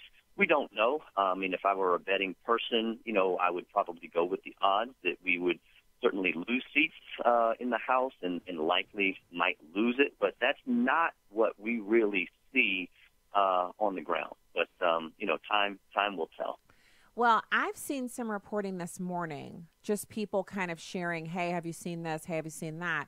Some of the things that have been coming in, the numbers from the absentee voting and the early voting show that the surge is not on the left. The numbers favor the Republicans, who traditionally are not early voters or absentee voters. Republicans tend to turn out on Election Day in droves, but they don't tend to favor early voting and that stuff. But in the tallies so far, the Republicans are leading in early voting in states that have it. I did see that, which was a surprise for me, but I think that the Republican Party and conservatives are catching up in this game because we traditionally are the ones that come out on Election Day. But I think that politically, some of our candidates and some of the party leaders in states have gotten wise. I know for me, my whole reason for voting early is so that I can work on Election Day. And so I think that there are more people that are kind of looking at that as a strategy, and those are encouraging signs. They are very encouraging signs. They are. So, Dean, a lot of times, and if you're just tuning into the show, welcome. We're speaking to Dean Nelson, who's the chairman of the Frederick Douglass Foundation and also the National Outreach Director for Human Coalition, frequent guest of the program, friend of the show. We are talking about the midterm kind of prognostications. We don't know anything, but we're just going by what we've seen historically and what the early vote totals point to. I think there's also a bit of a Trump rally phenomenon that he's banking on. It's kind of hard work for him to fly all over the country, 11 stops in 8 days, but he did it. He pulled it off, and he's spending the entire day today at home making phone calls to donors and also to elected officials and people who are running. He's going to watch with family and friends the returns tonight at the residence. Do you think the president's kind of nonstop gallivanting around in Air Force One, rallying the base, is going to have a huge impact this time? I cannot see it having a negative impact. I mean, they know the states that they want to go, and these are states that our organization has had people on the ground for the last month doing door-to-door work. And so I believe that it's going to encourage, as long as, we get people not just to come to a rally, but also to go to the polls. I think it's going to have a very positive effect. I mean, we've seen, after the Kavanaugh phenomena, that there was a shift of momentum, particularly to conservatives and independents. And I believe that, we saw that wane a little bit, but I think the president going out, making the pitch, because he has largely done a great job with keeping his promises and encouraging, the electorate to continue that their support for his agenda, because he's going to need both House and Senate to continue to do that. And so my hope is that they'll be able to. I'm pretty confident about the Senate that they will hold there and probably pick up a few seats. But from my vantage point, particularly faith and values type voters, those are the people that we've targeted. We've knocked on over 300,000 doors in states like Missouri, Indiana, Tennessee, North Carolina, and Virginia, and some congressional races. And so our hope is that people who believe in the sanctity of human life, people who believe in the value of traditional marriage and economic opportunity, that those are the folks that are going to come out and to support those type of values. Okay, Dean, you mentioned door knocking. So our son actually signed up. He was actually asked to do it by his teacher. He had to work 6 hours on a campaign for a class he's taking in high school. It was a requirement that he do those 6 hours of volunteering on any campaign he chose, Democrat or Republican, before the election happened, so before today.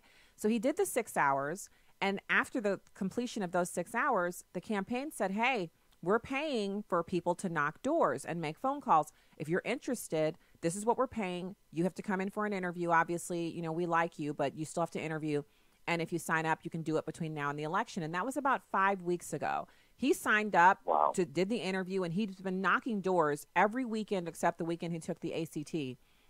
And I mean, that boy has been out. He drives himself to the location. He has a iPad that they've issued him, a shirt. He has to have on a certain type of clothing, certain type of shoes. And he knocked doors. And this past weekend, he showed up at the election office ready to continue knocking. And they said, hey, thanks for being here. Your last check's on the way. You guys got the job done. We're done with our entire list. Those teenagers, they're all high schoolers, knocked the entire district in 5 weeks. Do you think that's going to have an impact? Well, that's really encouraging. And to me, that is really what it is about. I mean, we saw in the headlines a little over a week ago, African-American young people that were gathered there in D.C. for, a rally with Candace Owens. And I thought that was so really nice. Great, and it was exciting. But to me, where it missed the mark just a little bit, just like your son, we've had numbers of teenagers, over 150 people that we've had on the ground, many of them teenagers who have done exactly what your son has done, and that is getting down into the nitty-gritty, going door to door, doing the hard work that is needed. No problem with doing a conference in D.C., that's fine, but forward thinking would have us to do something like that at a different time, or maybe do that at a time period or in a location where you're able to utilize that youthful energy and direct it into, something that is purposeful, particularly knocking on doors for good candidates. And so I'm pleased to hear what your son has done, and also to let your listeners know that we've done the same thing, particularly with young African-American values voters who believe in what we're trying to do, and we're really proud of them. So I echo your comments about the meeting in D.C. with Turning Point. So I thought there were some major pluses there. First of all, it was just beautiful to see that many people with the permanent tan hanging out at the White House, supporting the president, and their youthfulness was just, I thought it was outstanding. And I love the fact that this was something that was thought up completely on the kind of grassroots side. But then on the other side, it would have been so fantastic. And I don't know what their nonprofit status is or what they're allowed to do, but it would have been so fantastic to have something like that where they went out and maybe knocked doors in D.C. or maybe in Virginia, or anything to kind of mobilize those willing young people into something actionable that could be repeated, and to kind of co-opt them in and get them used to the idea of getting out the vote. And not all of the people who came to the event might have been interested in that, but it would have been nice to have seen that component. Also, to have seen them maybe ask the president something specific, something that they would have liked to have seen him do on a policy issue, which for me, it's right. I love seeing people gather together, but it's the policies that we support and we promote that actually bring about long-lasting change. So maybe this was the first foray, and they'll be back there. And my schedule wasn't permitting for me to register for that event, but maybe the next time I'll be able to participate and interview some of the people there. They were a fascinating group of people, and I'm really hopeful that it will be something lasting, that we'll see them grow into something we can really say, hey, look at this, it's getting something done. Without a doubt, without a doubt. And let me be the first to say that I remember when I was a college student, and I've shared this before, I was a student at Howard University, and I was protesting our university for having a board member who was the chairman of the Republican Party at the time, Lee Atwater. So, when I was a young person, I was not where I am today. So I'm not at all being overly critical of what took place there in D.C. because they're doing much more than I was at that particular time period. But as young people, as movements grow, it's important to have good direction to be able to engage them in valuable participation that really helps move our values forward. And so I agree with you very wholeheartedly and hope that we can see that movement continue and grow into something that is much needed within the African-American community. Hey, I'm with you, Dean. Back when I was in my 20s and college and all that stuff, I was definitely a Democrat. And now, of course, I've seen the light. It's really, you start making some money, paying some real taxes, you have a couple kids, and you get married, you start to really rethink those, pie in the sky utopian ideals. And that's how it was for me and my husband. I think they're ahead of the curve. I give them a lot of kudos for being that young and already realizing that limited government is best. And that's why I'm so hopeful for what they can do in the future. I think, Candace Owens, Charlie Kirk, the entire group over there, especially the kind of new people who were wearing the T-shirts and attending the events and listening to the president speak, they are going to be a force to be reckoned with. If we can just, it's kind of like after the fun, after the events, now what? And I'm looking forward to seeing what they do. Yeah, that's going to be pretty exciting. So we'll continue to pray about the election results tonight and look forward to more, just hopefully some really good news after the returns start coming in tonight. What will you be doing this evening? Will you be watching from home, or are you going to meet up? What's the plan? So, number one, I have a few other interviews that I'll be doing.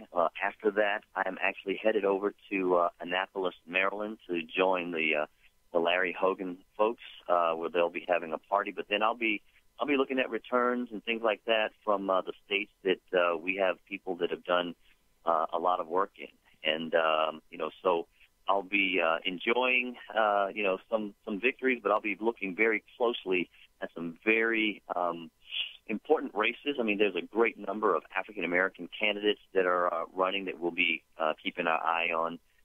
Particularly, John James up in Michigan, and then there's a host of congressional seats. We've got Mia Love, who's got a tough race up in Utah, Will Hurd down in Texas, and then a good number of grassroots activists that have become, politicians or at least candidates that are running in states. So we've actually pushed out a list of endorsements at the Frederick Douglass Foundation of candidates, not just African-American candidates, but good candidates that support the values of life, liberty, pursuit of happiness. And so we're really proud to endorse a whole slate of candidates, both for federal and statewide elections.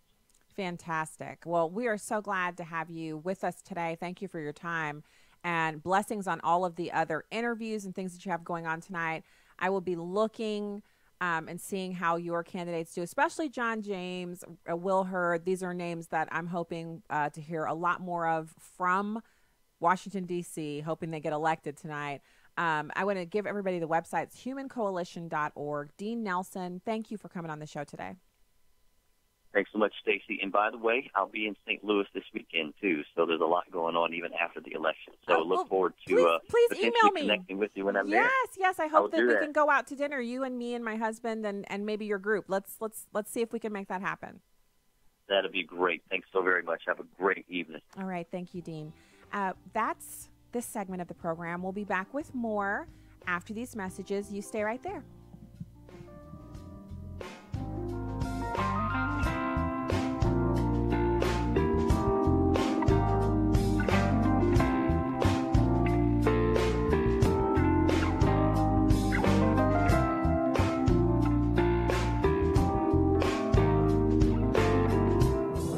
What does it take to live an uncommon life? Here's former Super Bowl winning coach Tony Dungy with today's uncommon moment. Almost all of us in the United States have been blessed financially, at least compared to the rest of the world. When my family and I went to South Africa, we saw that distinction firsthand. corrugated cardboard homes, old discarded tires for walls, and streams of dirty water running through the shanty towns. The question then becomes, what will we do with those blessings God has given us? We should use our money to share with those in need. God isn't keeping track of the amount of money you give. He's more concerned about your heart and your willingness to give in the first place. Do you need to rethink your giving plan? Tony Dungy, author of the popular Uncommon book series. Discover more at CoachDungy.com. That's CoachDungy.com. Abraham Hamilton III. God put us in this world at this time to be salt and light. We don't fold because of the darkness that we're facing. This is not the first time in the world's history that it's gotten dark. God has called you and I to be his ambassadors, even in this dark moment. Tune in to the Hamilton Corner, weekdays at 5 p.m. Central on Urban Family Talk. Hello, AFR listeners. My name is Crystal. In the Operation Christmas Jar shoebox I received while growing up in Nicaragua, I found a Slinky, a toy that I had never seen before, as well as cool supplies and stickers. I felt cherished to be given such a beautiful gift. It reminded me of God's faithfulness. You can make a difference in the life of a child just like me by packing a shoebox through Operation Christmas Child. Visit afr.net and click on the Operation Christmas Child banner today. We live in a day when America's families are under attack like never before. Buddy Smith, Senior Vice President of the American Family Association. The war against biblical principles rages on numerous fronts. The internet, Hollywood, Washington, D.C., America's corporate boardrooms, and the list goes on. At American Family Association, we're committed to standing against the enemies of God, the enemies of your family. And we recognize it's an impossible task without God's favor and your partnership. Thank you for being faithful to pray for this ministry, to give financially, and to respond to our calls for activism. What you do on the home front is crucial to what we do on the battlefront. We praise God for your faithfulness, and may He give us many victories in the battles ahead as we work together to restore our nation's biblical foundations. Welcome back to Stacy on the Right on American Family Radio and Urban Family Talk. Yes, I have thought an awful lot about blowing up the White House. Oh, well, whose scratchy, drunken sounded voice is that? It's Madonna. So, this is going to kind of tell y'all what years I was growing up in, but remember when Madonna used to just sing slightly risque music and wear a lot of lace gloves, and she had punk rock hair, and remember that Madonna? Oh, how times have flown by and how she's changed. That was her the day after Donald Trump was inaugurated president of the United States, and she was just kind of pontificating about how in her free time in her mansion in London, she dreams of blowing up the White House. Let me go through this one more time. I need the context to be really clear here, because I think maybe she doesn't understand how this looks to the rest of us. She lives in a mansion in one of the most expensive cosmopolitan cities on the face of this planet. London, remember in London, you can own a home there, but you can't own the ground that the home is on. The ground itself is on a perpetual 99-year lease. It's renewed every 99 years. You lease the land from the permanent owner, who's a member of the peerage, because the land is in London. And the building that sits on top of the land is what you can own, provided that person continues to renew your 99-year lease, which is kind of understood, but you can't own the land. So Madonna, who is an American citizen, has chosen to reside in London and to adopt a kind of London-esque accent for the past, I'd say, almost 30 years. She's raised all of her children there, and she has a residency there. She is a resident of London, British, that's where she lives. Now, of course, she has homes in the United States, but even if she was in the United States, it's not like she's in a 2-bedroom condo or co-op or walk-up. She's not in a small townhome. She's not in a 1,500 square foot, 3-bedroom, 1.5 bath on a 1/10 of an acre lot in some, semi-suburban area in Regularville, USA. This woman owns homes all over the globe, and all of the homes are mansions because she is a very, very, very wealthy woman. I don't begrudge her any of it. You know what I'm saying? It's, she earned it. She was in the music industry. She was earning money back before, before albums became a thing of the past where people bought entire albums. And so suffice it to say, she's not coming at this rant that she gave from regular Joe America, where she's worried about how she's going to make ends meet. She's sitting up in a mansion somewhere, envisioning blowing up the White House, which is coincidentally owned by you and me. We own that building. She may have even been on a 99-year lease where she pays some peer of the realm to have a building on top of that land that she then owns and is also paying a mortgage on or paid cash. Who knows?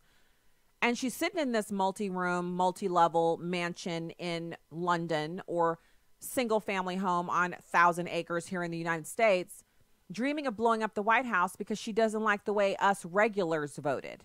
The serfs rose up and elected someone she didn't like. Mind you, she never had a problem with Donald Trump before that. She thought Donald Trump was cool before that. It was only when he became a Republican and started running on immigration and things like that that she suddenly didn't like him. I mean, her whole statement stinks, obviously. Sounds like terrorism. But it also stinks because of where she was when she was dreaming up this mishmash of strange thoughts. Stuff she should have kept to herself, coincidentally. So then, not to be outdone, Johnny Depp. Another individual in Hollywood who used an accent, adopted an accent in order to supplement a role that he played. And then when he was done playing the role on the screen, continued to use the accent as his own. Weird phenomenon. Johnny Depp suggests that he would actually kill the president. It's number 5. It's just a question. I'm not insinuating anything. By the way, this is going to be in the press. It'll be horrible. But I like that you're all a part of it. When was the last time an actor assassinated a president? Now, the crowd was a little shocked, a little bit amused, a little bit rock and roll. Like they literally, you could tell there was a bunch of people there who maybe they'd had some wine and they're like, that's funny. And other people were like, wait, did he say assassinate? I'm not sure that's funny. But most people kind of chuckled a little bit because I guess they were waiting on him to say something more. Like, where's he going with this?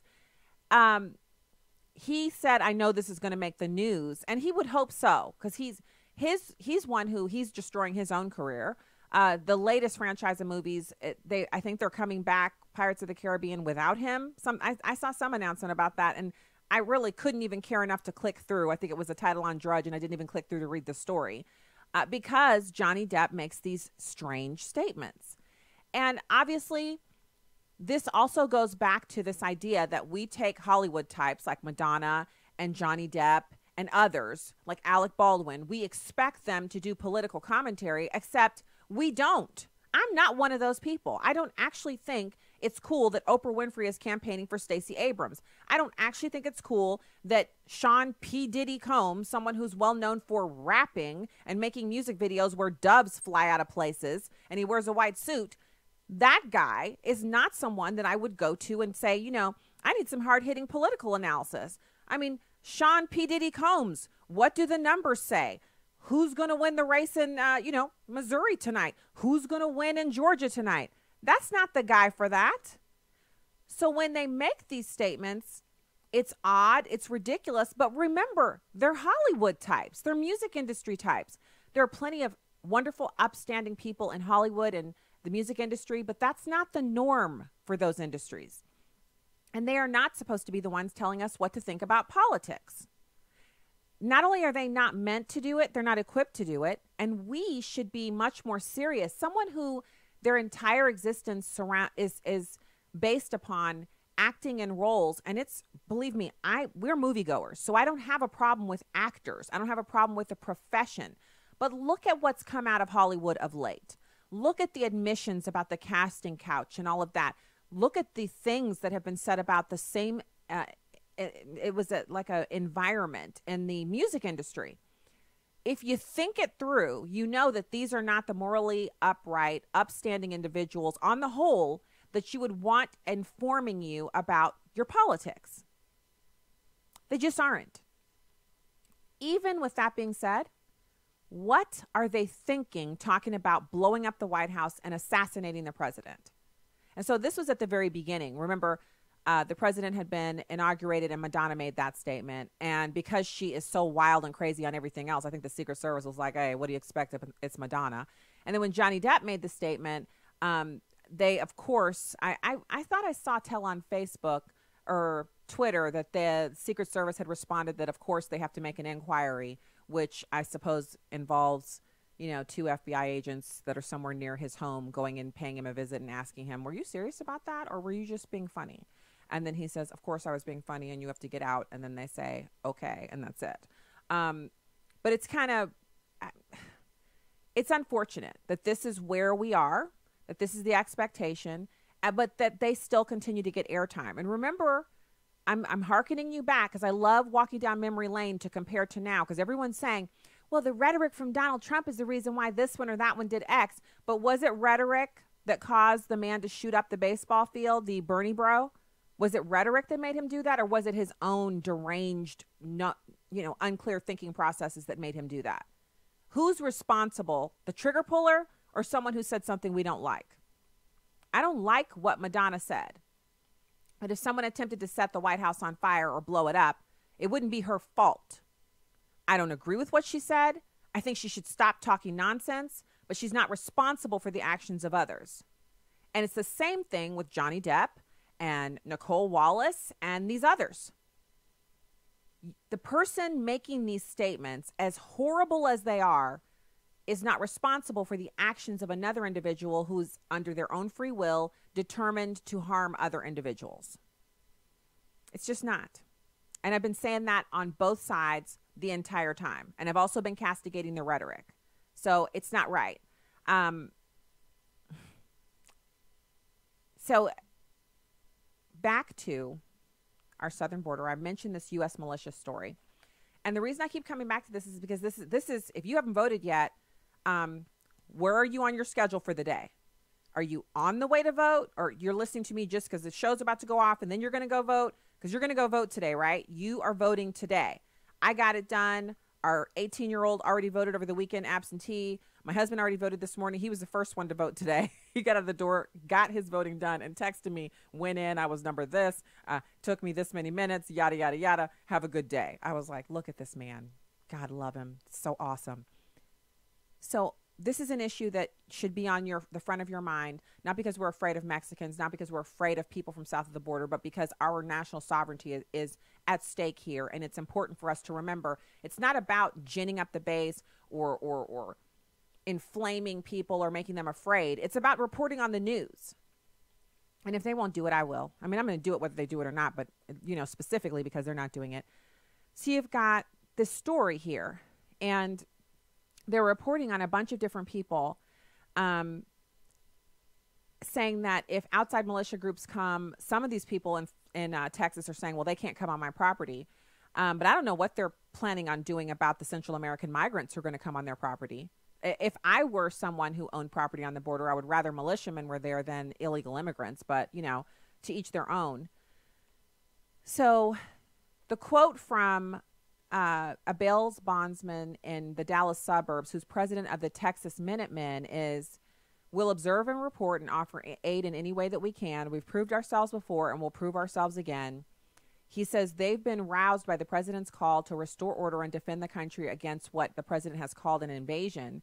And they're not going to take this lying down. Militiamen from across the country, the Texas Minutemen, and others are gathering together, and they're planning on showing up at the southern border. Another 200 militia members have already announced plans to move into that area. And they're planning on meeting with community members as well. So anyone who has land next to the river, the Rio Grande, and other areas that are the busiest portions of our border for illegal crossings are going to have an opportunity to meet with Manuel Padilla Jr., the top Border Patrol official in the agency's Rio Grande Valley sector. So they're going to be meeting with these property owners and ranchers, et cetera, to try to give them an update and let them know what to expect as the U.S. military moves into their area, and to kind of take their temperature on their receptiveness towards the militiamen who will also be coming into the area. And so my encouragement is we must continue to pray for this situation, because one of the things that could happen that I've been really concerned about is that some of the, grown men in the caravan could become frustrated with their inability to cross the border and become violent. And that the U.S. military would at first not respond and basically take beatings, take pummelings, et cetera, and then that someone would, as the president has already said, they've used rocks before, use a rock to bash someone's head in, and then things would turn ugly. Because rocks are deadly instruments, and the response to someone hurling a rock at your head should be deadly force. I know the rules of engagement call for such, but that doesn't mean they haven't set up different rules of engagement for this encounter, because the people who are coming are not going to be armed, as far as we know, with real weapons. They would have to use rocks or sticks or things like that. My concern is that it's just going to be one of those media feeding frenzies where they're going to be down there getting video and taking images and sending out pictures and turning public opinion away from our U.S. Armed Forces, which obviously I'm on their side. There's no situation in which I would find myself siding with media or soft-hearted, pansy-fied know-nothings in the interior of the country, of people on the coast who think everyone should get to live here. All 6 billion people that don't want to live somewhere else should live here in America, just make room. I'll never side with those people over the U.S. military. Our troops, their lives should be protected. They should be permitted to defend themselves. And if they're being sent down there to do a job, they should have clear direction on what they're there to do, how to get it done, and what the parameters of getting that done entail. That is what should be happening right now. And I certainly hope that's what's going to happen, but hope isn't enough.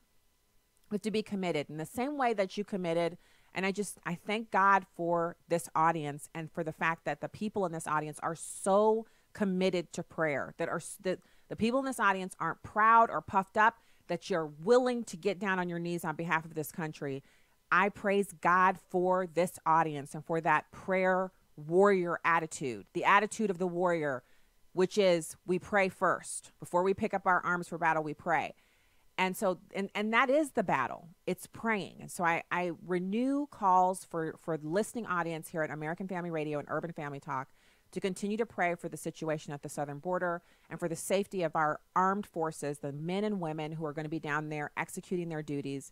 The numbers have swollen up again. We're now looking at 8,000 troops to supplement the 2,092 National Guardsmen. Remember, we have almost 2,000 National Guardsmen on reserve that can be called up as well as a part of the original deployment from 6 months ago. So let's keep them in our prayers. Enjoy tonight. Remember, there's nothing that's going to happen in the next 24 hours that God doesn't already know about and hasn't already planned for. He's not surprised. We may be, but he's never surprised. God bless you. Citizens, get out there and vote if you haven't already. Have a fantastic night from the Heartland.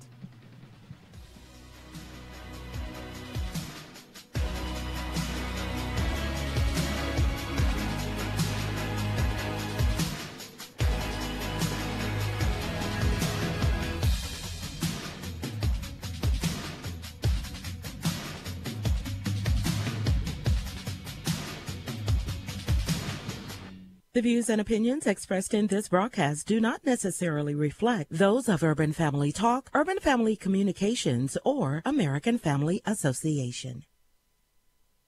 Urban